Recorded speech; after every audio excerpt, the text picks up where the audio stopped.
Okay. We are back for Roundtable Ravens, episode number 17. I am once again joined by Billy, Melissa, and Buddy. We're going to talk all about Ravens football here.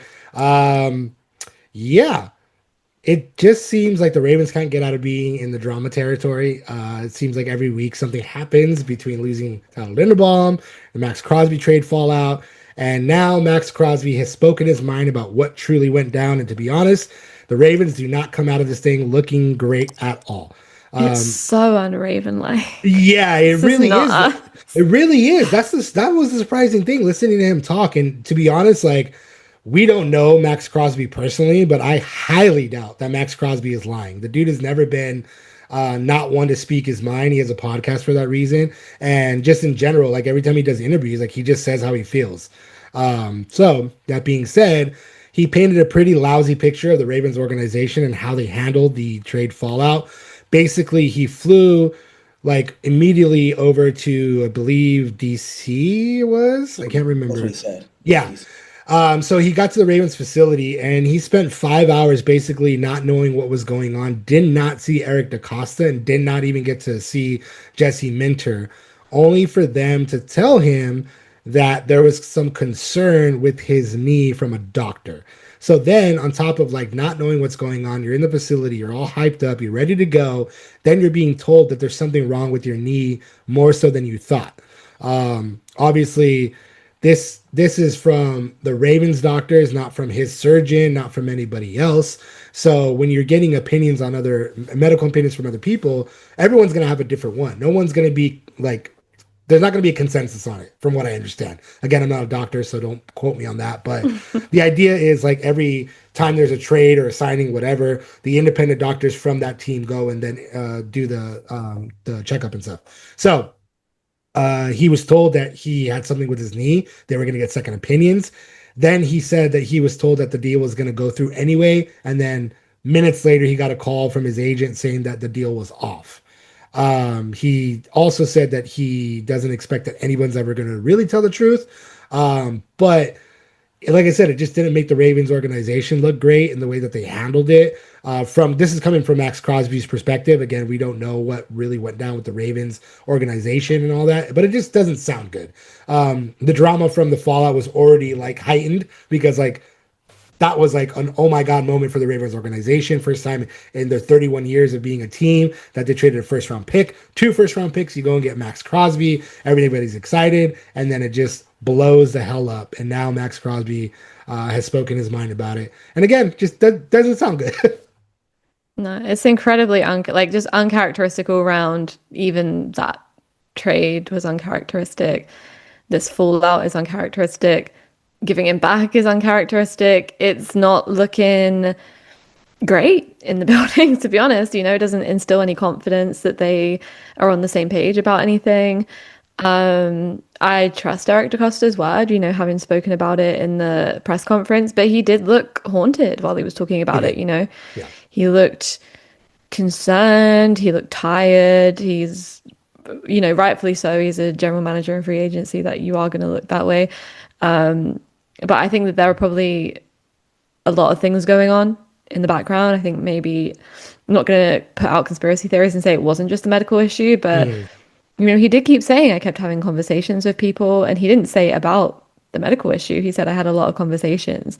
I was getting a lot of opinions. I was getting, those were general statements. So it's leaving room for interpretation where I think there doesn't need to be any. But the Ravens have never been an organization that speak out about their in-house issues. Their fires are private, and they're going to keep it that way. But it doesn't stop people like Maxx Crosby kind of going on podcasts and saying their own experience. And if it is true that he was there for 5 hours and no one from the organization came to see him, then that's Yeah. awful. That's the guy you just spent big money on, not even coming into the room to say, hey, like, really sorry, buddy, it's not going to work out. It's not great. No, yeah, it's not. Yeah, the whole situation was weird. The whole collapse. Like, there's two sides to every story, right? And Max Crosby clearly has a podcast. He spoke publicly on it. He chose his side of the story. We'll probably never know the Raven side because, like you said, Billy, they do such a great job in keeping things in house, right? But yeah, this is very un Ravens like. No, I've never heard any former player even if they were there for a year, speak ill will of the Ravens organization and how they handle things and how they go about things. It's just very weird. You know, I mean, Crosby probably still clearly he loves being a Raider. He's been very vocal about that. Probably wasn't happy with the trade, and clearly, if what he says is true, wasn't happy with how things went down, right? So, and then also too, he was very worried and terrified with what the Yeah. Ravens doctors were telling him. His surgeon, Dr. Neil Elitrach, who pretty takes care of everyone in the sports world, Yeah. said, you know, you're fine, and that he's only 9 weeks removed from the surgery, right? So clearly, maybe that has some effect into what the Ravens found, because obviously he's only 9 weeks, and it was a meniscus repair, right? So clearly, that's a very major injury. Um, so yeah, that's just, there's just a lot of things that went on. Obviously, with Dr. Neil Aldercharge being a surgeon, of course he's going to tell him something, to kind of ease his nerves, calm him down, right? So Mhm. whether that's true or not in terms of like how well he's progressing, he says he is. Clearly, he's going to say that. But there's a little bit of truth to like the worries that the Ravens had, because if it's not as bad as he says he is, why aren't other teams Yeah. coming in and maybe throwing the kitchen sink at the Raiders, right? Like, who knows, right? There's a lot of conspiracy there. Maybe Crosby told the Raiders, hey, you know what? That's it. Like, I want to be a Raider for the Yeah. remainder of my career, for at least 2026, whatever the case may be. Yeah, there's just a lot of things going on. He said in Mhm. this case, right? So yeah, it's just weird. Yeah, I mean, again, I think the kind of worst part about this was just the 5 hour wait thing. I think that's the part where you can't really square that. You can't be like, oh, like, you know, that, and then being told that there's something wrong with your knee and just being worried about it. That's the Yeah. part that's just like, it just sucks. It just doesn't sound good. And obviously we don't really know what happened there, but it's a situation that obviously everyone's going to forget about eventually, but right now, because it's still fresh because of the craziness of the last week or so in free agency and what occurred, it just doesn't look good again. But everyone will forget about it, everybody will move on, everybody will be like, okay, yeah, he spoke his piece, and maybe that is it. Maybe the degenerative issue is something again, we're just, this is conspiracy, we don't really know. This is what the Ravens, we're assuming that the Ravens heard, this is what all Ian Rappaport, everybody said, but we don't really know exactly what went down, because we're never gonna know. We are the public, we are commentators on the sports industry and not in the Ravens building. So um it just sucks. It's not a good look. It's not a No. good look at all. And But it's not good look when your playmakers starters are leaving the building y- either. So, yeah, exactly. Everything that's happened, all the 11 players that took off from the Ravens organization, it just doesn't look good all around. Period. mm-mm. We talked in length about everything that went down, and obviously the way that the Ravens looked post trade. Everyone's gonna be like, oh, they backed out, they got cold feet, yada yada. Um, but still, yeah, everyone will move on eventually. Oh Um, yeah, someone else would do something controversial in the yeah. draft, probably. Yeah, no, really though. But moving on to slightly better news, not slightly, a lot better, more better news is Yeah. the Ravens are in the market for a tight end. Obviously Two. Charlie Kolar and Isaiah Likely both went to the Giants, and then you No, got Kolar went to the Chargers. Chargers. Sorry, Kolar went to the Chargers. My fault. I just keep Everyone thinking. else went to the Giants. Yeah, Yeah, I was gonna everybody say else. that. I keep Everybody. thinking Harbaugh. But yeah, Charlie Kolar went to the The Chargers. other Sorry, one. Isaiah Likely went to the Giants. They did bring in Durham Smythe, who, like I said, I've known from his time with the Dolphins, but also with Declan Doyle and the Bears. He's a very, very good blocking tight end. But they need a pass catcher. They have Mark Andrews, and that's kind of it. And Pro Bowler and longtime Cleveland Browns tight end David Njoku visited with the Ravens yesterday. So pretty cool. I think it's kind of a big fit. Obviously, David Njoku is older. He's 32, I believe it is. 20. 29. Yeah. Yeah. I'm way off. He's 29. So he's not that old, but he's been in the league a long time. That's why I thought he was old. This will be his 1, 2, 3, 4, 5, 6, 7, 8, 9, 10th season in the NFL if he comes back, which it probably will come back. I think this makes total sense. Yeah, me too. AFC North football. He's familiar with the game. It's always been a standout on in my opinion, mediocre team.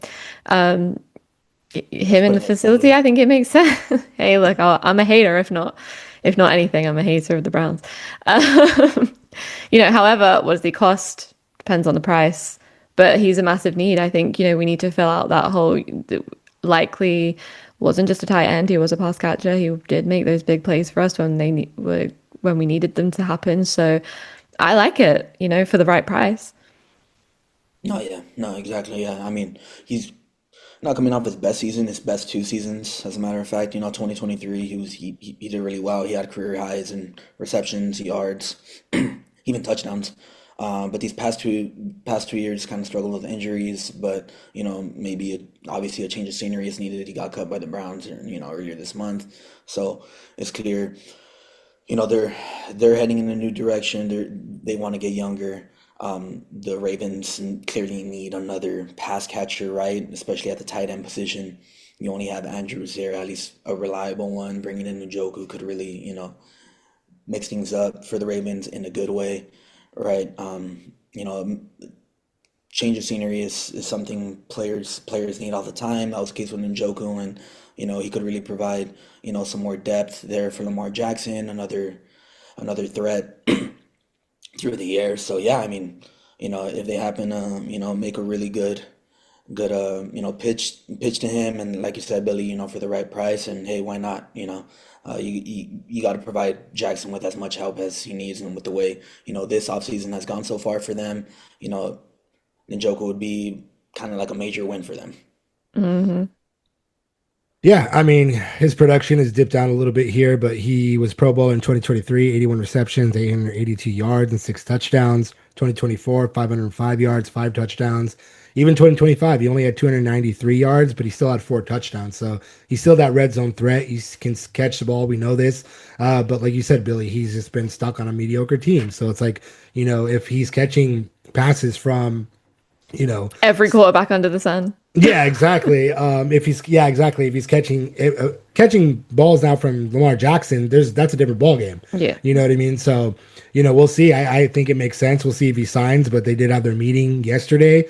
It's not really ever a good sign if a player leaves and doesn't sign things. It's usually a case of like, oh, this probably ain't going to work out. But we'll see what happens. There's been no update on it thus far, but I think it makes a lot of sense, like you just said too, Billy. AFC North football. He knows it. He's been in it his entire career. He knows who the Ravens are. He hasn't played for the Ravens, but he knows who they are for sure, playing them twice a Yeah. year. Yeah, I think it makes total sense. I think this would be a good signing. Yeah, agreed. Moving right along, we have a whole lot of questions about the Ravens offensive line. I still don't know what the hell the game plan there is. I don't know what the hell they're doing. They're it's just confusing to me. They lost Tyler Linderbaum. We know this. Linderbaum is now with the Raiders on a 27 million annual deal. He got ridiculous buku bucks just to be away from the Ravens. We don't know what the Ravens offered, but it doesn't matter. He's gone and he's never coming back. Now, that being said, Don't say that. It's still I'm too sorry. raw. It's the truth. It's too raw. He's gone for the Oh, next 3 years at least. I'm sorry to say that. I'm sorry, Ravens fans. I'm sorry. I'm sorry. But that being be said, gentle with the delivery, please. look, I'm hurting, so everybody must hurt with me. No. Yeah, so the Ravens are running out of options here for their starting center. They brought in Jovan Gwynn, they brought in John Simpson, brought back John Simpson. They signed David Pinter, who is a Is it Danny former Pinter? Danny Pinter, excuse me. Danny Pinter, thank you. Danny Pinter from the Lions, but Danny Pinter only has 10 starts in his entire career. Not great. From the Lion? Maybe I'm not talking about the right guy. Is he not from the Colts? Colts, sorry, Lions. Yeah. Colts, thank you. I'm all I was mixed up like, with we my got team. another guy. No, Danny Pinter from the Colts, but he only has 10 starts. And he's played tackle, he's played center as well. And then they tendered Corey Bullock, who is probably the favorite to step in and be the starting been center. But yeah, like that's still like you're kind of depending on a guy who hasn't really had the snaps there to be your new center. And nobody's going to replace Linderbaum. That is for sure. We know that. But that being said, I still think there's a lot more to do on the interior line because like you are not even the guys that they brought in, like obviously Daniel Falala is gone. We know that. He's not coming back, as he shouldn't, because he struggled really, really mightily, and you don't want him to come back. You don't want to pay him to be there and not be good. So the guys they brought in, Gwyn, could potentially step into there. John Simpson's more likely the one to because he's played all 17 games the last 3 seasons. Very dependable guy. But again, like there's still like protection issues that come along with John Simpson. And I don't know. I don't know what the hell the plan is. And even in the first round at number 14 overall, you're looking at either Vega Ione or you're looking at what's the other guy's name? Sorry, Francis Mauigoa. You're looking at those two guys, but neither of them have played center. Those two guys would be an upgrade or would be your starting right guard, presumably. But then who the hell is going to be your center? I have nothing to say. You let the best option go out the building, and it's really that simple. I watched Tyler Linderbaum highlights like it's my dead wife. Like that guy is all over the field. We need a guy who can do that. We need a guy who's there to, not just block up center, but who can run, catch, help that run game go. I watched Danny Pinter film, and then I watched Linderbaum film, and I was like, it's not the same. Yeah. You can't fill that hole. It's one of the biggest mistakes that has ever happened. But they just didn't have that money. No one had that money. Except for the Raiders had that money. I don't think the Raiders had that money. I don't think it's that they didn't have that money. I think it's more so they didn't want to pay that money. Like they probably no, and I understand why. And I get it too, because I this is not a knock on Linderbaum, but I think the Raiders way overpaid for him. But whatever. Yeah. If we're taking EDC at face value when he said I had all the money that I had and I offered him the money that I had and he said no, then that's the story in-house. However, I don't know. You're asking me an impossible question because there is no one. Yeah. There is no one. What's the best case scenario? I don't know, because the offensive line was already a problem. Yeah. And it's just got even worse. Yeah. So, yeah. Ronnie Stanley, you want to step up? Feel like being in the middle? Yeah, right. I mean, like, again, I just think right now, I mean, even on their depth chart right now, which is obviously not official by any means, Corey Bullock is the starting center. But I mean, like, good luck, I guess. Like, see what you got. I mean, but maybe that's the thing. Maybe they were grooming Corey Bullock behind Tyler Linderbaum to be that next guy, and they're like, you know what? We're gonna offer Tyler Linderbaum $23 million per year. That's all we can offer. If he does not want to take it, we got Bullock waiting in the wings. But you're still running a major risk. And Connor McGovern and all the other guys that you could have got already went and signed with other teams, and everybody else seems to be doing a lot more offensive line work. I mean, the Ravens did bring people in, but I don't know about any of them. It was because they're waiting for them to be Tyler, and they're not going to be. Yeah. So, I wish the best for Corey. I love an underdog story, more than anyone else. I love when someone just comes up and completely rises through the ranks and just blows everyone's minds, but you're asking an impossible task. And I think it's going to be really, and you're going to feel it immediately because with Pat Ricard gone, Tyler Linderbaum gone, that's a massive hit to your run game. Yeah, and Charlie Kolar. He's gone. But you got Durham Smythe. That's the guy who could catch sometimes. He did some great downfield catches because no one ever suspects him being there. Yeah, I mean, again, like Durham Smythe is a legit guy. I will keep saying that because he really is. He's a really good blocking tight end. But again, he's not Charlie Kolar, and you really don't know what you got with him with Lamar Jackson and all that chemistry. But whatever. But yeah, you lost a lot of your blocking help. You got Tyler Linderbaum who can pancake guys and push them the hell out of the way. And now you got Corey Bullock, you got Gwyn, you got John Simpson. We'll see. I want the best for them. I do. I really do. I want them to win. I want them to come out and be that guy, but I'm just not ready to talk about it yet. Things look bleak towards the end of 2025. They look even kind of slightly worse, and as we're getting closer to the 2026 season, the unit is a far cry from what it was in 2024. It's That's a sensitive topic for Ravens fans. And and then also too, as we're talking about it more, I'm like, they have to use that number 14 overall pick on offensive linemen. They just have to. You have to protect Lamar Jackson. You have to get some help for Derrick Henry in the backfield, right? So it's just it was a necessity to enter this offseason, and now it's more or less like it's literally do or die. Like if they don't do anything, like I know they're picking up these scraps, right? But with at number 14, it's more like there's no other option. They have to do whatever it takes to protect Lamar Jackson and to provide Derrick Henry with some type of gap, Yeah. this season, right? So, it's like it's a beyond, and I feel like using the word necessity is, that's like an understatement at this Yep. point. So, it's a clear need. They have to get this right, because these signings here and there is just not going to do it. Yeah. Yeah.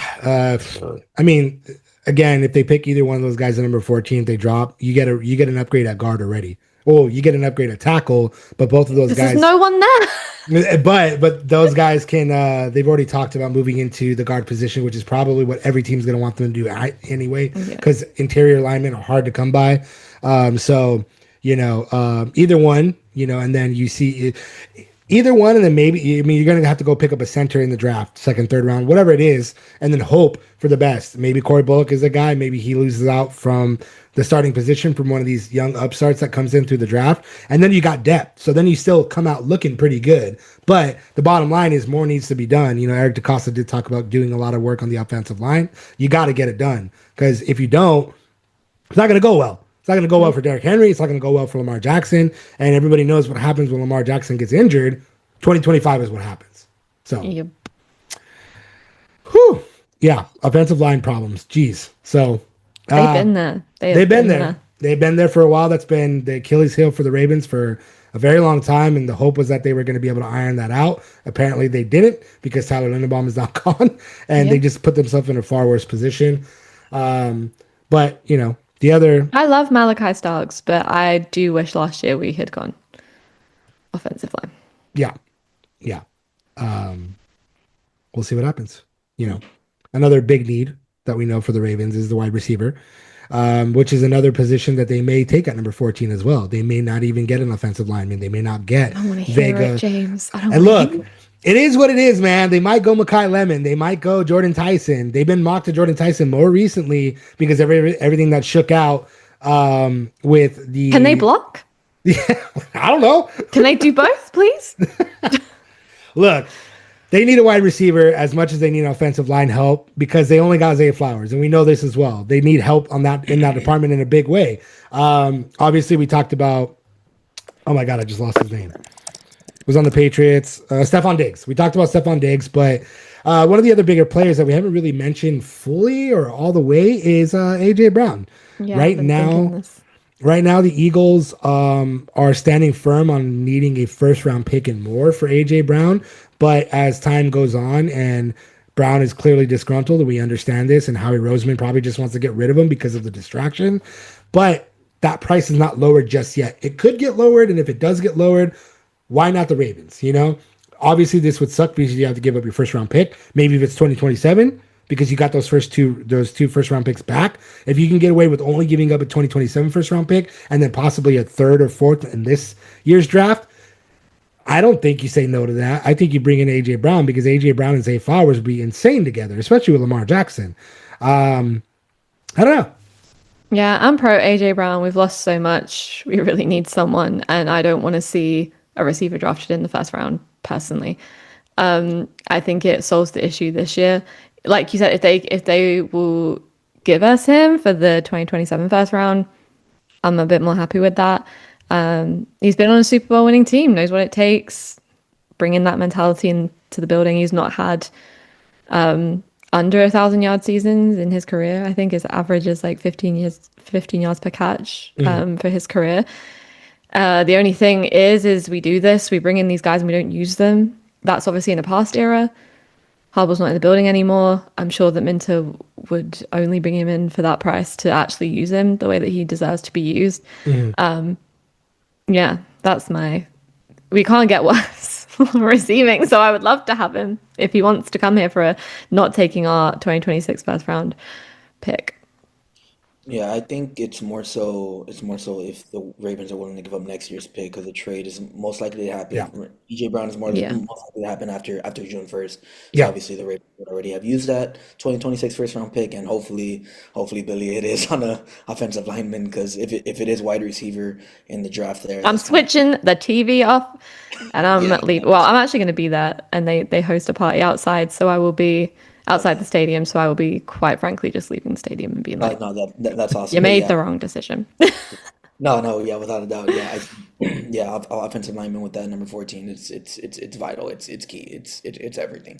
So, it's all about whether they're willing to give up that 2027 first round pick for AJ Brown, and clearly, like you said earlier, James, the need for wide receiver is just as important as the need for offensive linemen. Lamar Jackson needs more weapons. That's clear. We just spoke about David Njoku, and his kind of need with in the Ravens, right?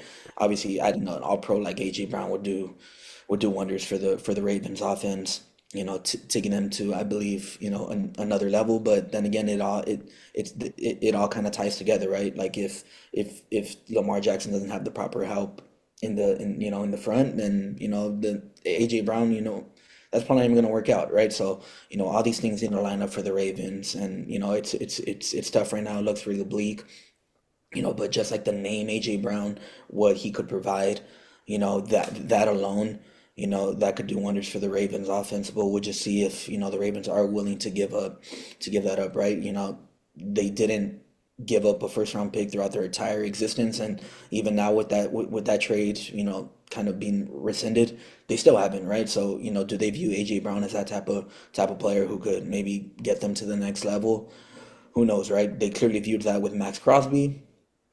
Do they view that with AJ Brown? They're both 29, I believe, around there. So, if the Ravens are high on him, and they feel like they could get a good price, maybe if that price is lower, James, like you said too, so there's a lot of factors that play into it. So, we're just gonna have to wait and see what Eric DeCosta does in the draft, and then what how if Philly somehow lowers that price. So there's a lot of factors that go into it. I Yeah, I will told say, oh, no, no, go ahead. Go I'll ahead. say Lamar Jackson's done a lot more with a lot less. Yeah. He's not, 2019, one of the best years for the Ravens. He had Willie Snead and Hayden Hurst, and those are not names that are doing numbers around the NFL now. And so he's he can do it. I just think he's tired of having to do it. So I would like him to get the weapons that he needs around him. But we had seasons where we've had everything that we need and it doesn't work out. So I don't really know what that looks like under Minter. I don't know what the decision is going to be and how that's going to look. But I just watching all those names walk out the building, I think has like made so many Ravens fans worried about what's to come.